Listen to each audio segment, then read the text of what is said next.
முதல் வாசகம். உனக்கு பிறப்பவனே உனக்கு பின் உரிமையாளன் ஆவான். தொடக்க நூலிலிருந்து வாசகம். அதிகாரம் 15 இறைவசனங்கள் 1 முதல் 6 முடிய மற்றும் அதிகாரம் 21 இறைவசனங்கள் 1 முதல் 3 முடிய. ஆண்டவரின் வாக்கு ஆபிராமுக்கு ஒரு காட்சி வழியாக வந்தறிவித்தது.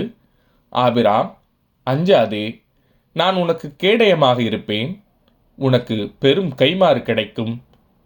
அப்போது ஆபிராம், என் தலைவராகிய ஆண்டவரே, எனக்கு என்னதான் தருவீர்? எனக்கோ குழந்தையே இல்லை. தமஸ்கு நகர் எலியேசர் தான் எனக்கு பின் என் இல்லத்திற்கு உரிமை மகன் ஆகப் போகிறான். நீர் எனக்கு குழந்தை ஒன்றும் தராததால் என் வீட்டு அடிமை மகன் எனக்கு பின் உரிமையாளன் ஆகப் போகிறான் என்றார். அதற்கு மறுமொழியாக, இவன் உனக்கு பின் உரிமையாளன் ஆக மாட்டான், ஆனால் உனக்கு பிறப்பவனே உனக்கு பின் உரிமையாளன் ஆவான் என்று ஆபிராமுக்கு ஆண்டவரின் வாக்கு அருளப்பட்டது. அப்பொழுது ஆண்டவர் ஆபிராமை வெளியே அழைத்து வந்து, வானத்தை நிமிர்ந்து பார், முடியுமானால் விண்மீன்களை எண்ணிப்பார், இவற்றைப் போலவே உன் வழிமரபினரும் இருப்பர் என்றார். ஆபிராம் ஆண்டவர் மீது நம்பிக்கை கொண்டார். அதை ஆண்டவர் அவருக்கு நீதியாக கருதினார். ஆண்டவர் தாம் கூறியிருந்தபடி சாராவை கண்ணோக்கினார். ஆண்டவர் தம் வாக்குறுதிக்கேற்ப சாராவுக்கு செய்தருளினார். கடவுள் வாக்களித்தபடி குறிப்பிட்ட அதே காலத்தில் சாரா கருத்தாங்கி ஆபிராமுக்கு அவரது முதிர்ந்த வயதில் ஒரு மகனை பெற்றெடுத்தார். ஆபிராம் தமக்கு பிறந்த சாரா தமக்கு பெற்றுக் கொடுத்த மகனுக்கு ஈசாக்கு என்று பெயரிட்டார். இது ஆண்டவரின் அருள்வாக்கு. இறைவா, உமக்கு நன்றி. பதிலுரை பாடல். ஆண்டவர் தம் உடன்படிக்கையை என்றென்றும் நினைவில் கொண்டுள்ளார். ஆண்டவருக்கு நன்றி செலுத்துங்கள், அவர்தம் பெயரை சொல்லி வழிபடுங்கள், அவர்தம் செயல்களை மக்களினங்கள் அறியச் செய்யுங்கள். அவருக்கு பாடல் பாடுங்கள், அவரை புகழ்ந்தேத்துங்கள், அவர்தம் வியத்தகு செயல்கள் அனைத்தையும் எடுத்துரையுங்கள். ஆண்டவர் தம் உடன்படிக்கையை என்றென்றும் நினைவில் கொண்டுள்ளார். அவர்தம் திருப்பெயரை மாட்சிப்படுத்துங்கள். ஆண்டவரை தேடுவோரின் இதயம் அக்களிப்பதாக. ஆண்டவரையும் அவரது ஆற்றலையும் தேடுங்கள், அவரது திருமுகத்தை இடையறாது நாடுங்கள். ஆண்டவர் தம் உடன்படிக்கையை என்றென்றும் நினைவில் கொண்டுள்ளார். அவர் செய்த வியத்தகு செயல்களை நினைவு கூறுங்கள், அவர்தம் அருஞ்செயல்களையும் அவரது வாய்மொழிந்த நீதி தீர்ப்புகளையும் நினைவில் கொள்ளுங்கள். அவரின் ஊழியராம் ஆபிரகாமின் வழிமரபே, அவர் தேர்ந்து கொண்ட யாக்கோபின் பிள்ளைகளே, ஆண்டவர் தம் உடன்படிக்கையை என்றென்றும் நினைவில் கொண்டுள்ளார். அவர் தமது உடன்படிக்கையை என்றென்றும் நினைவில் கொள்கின்றார். 1000 தலைமுறைக்கென தாம் அளித்த வாக்குறுதியை நினைவு கூறுகின்றார்.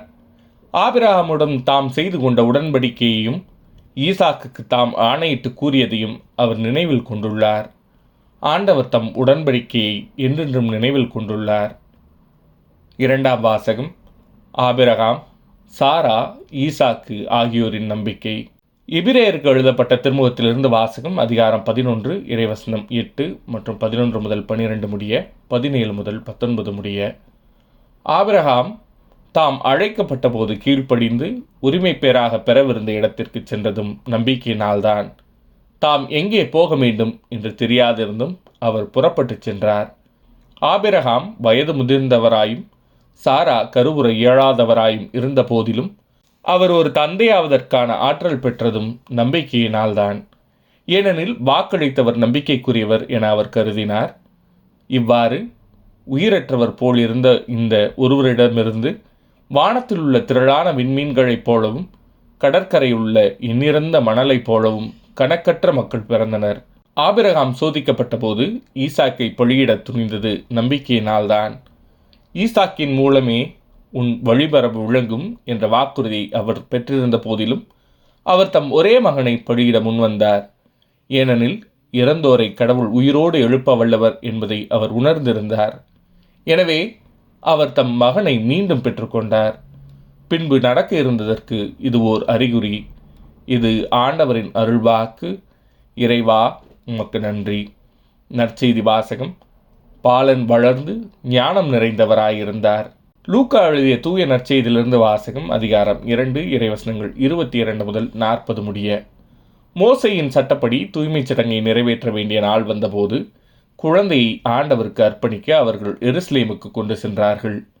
ஏனெனில் ஆண் தலைப்பேறு அனைத்தும் ஆண்டவருக்கு அர்ப்பணிக்கப்படும் என்று அவருடைய திருச்சட்டத்தில் எழுதியுள்ளது.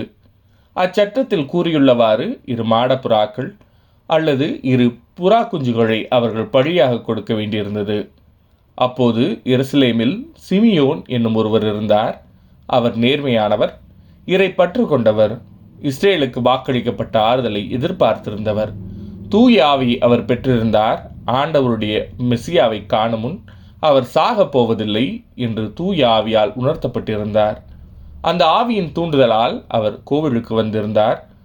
திருச்சட்ட வழக்கத்திற்கு ஏற்ப செய்ய வேண்டியதை குழந்தை இயேசுவுக்கு செய்து முடிக்க பெற்றோர் அதனை உள்ளே கொண்டு வந்தபோது சிமியோன் குழந்தையை கையில் ஏந்தி கடவுளை போற்றி, ஆண்டவரே, உமது சொற்படி அடியான் என்னை இப்போது அமைதியுடன் போகச் செய்கிறீர். ஏனெனில் மக்கள் அனைவரும் காணுமாறு நீர் ஏற்பாடு செய்துள்ள உமது மீட்பை என் கண்கள் கண்டுகொண்டன. மீட்பே பிற இனத்தாருக்கு வெளிப்பாடு அருளும் மொழி. இதுவே மக்களாகிய இஸ்ரேலுக்கு பெருமை என்றார். குழந்தை குறித்து கூறியவை பற்றி அதன் தாயும் தந்தையும் வியப்புற்றனர். சிமியோன் அவர்களுக்கு ஆசி கூறி அதன் தாயாகிய மரியாவை நோக்கி, இதோ இக்குழந்தை இஸ்ரேல் மக்களுள் பலரின் வீழ்ச்சிக்கும் எழுச்சிக்கும் காரணமாக இருக்கும், எதிர்க்கப்படும் அடையாளமாகவும் இருக்கும். இவ்வாறு பலருடைய மறைவான எண்ணங்கள் வெளிப்படும். உமது உள்ளத்தையும் ஒரு வாழ் ஊடுருவிப்பாயும் என்றார். ஆசேர் குலத்தைச் சேர்ந்த பானுவேலின் மகளாகிய அன்னா என்னும் இறைவாக்கினர் ஒருவர் இருந்தார். அவர் வயது முதிர்ந்தவர். மணமாகி 7 ஆண்டுகள் கணவரோடு வாழ்ந்த பின் கைம்பெண் ஆனவர். அவருக்கு வயது 84. அவர் கோவிலை விட்டு நீங்காமல் நோன்பிருந்து மன்றாடி அள்ளும் பகலும் திருப்பணி செய்து வந்தார். அவரும் அந்நேரத்தில் அங்கு வந்து கடவுளை புகழ்ந்து எருசலேமின் மீட்புக்காக காத்திருந்த எல்லாரிடமும் அக்குழந்தையை பற்றி பேசினார். ஆண்டவருடைய திருச்சட்டப்படி எல்லாவற்றையும் செய்து முடித்த பின்பு அவர்கள் கலிலேயாவில் உள்ள தங்கள் ஊராகிய நாசிரேத்துக்கு திரும்பிச் சென்றார்கள். குழந்தையும் வளர்ந்து வலிமை பெற்று ஞானத்தால் நிறைந்து கடவுளுக்கு உகந்ததாயிருந்தது. இது ஆண்டவரின் அருள்வாக்கு. கிறிஸ்துவே, உமக்கு புகழ்.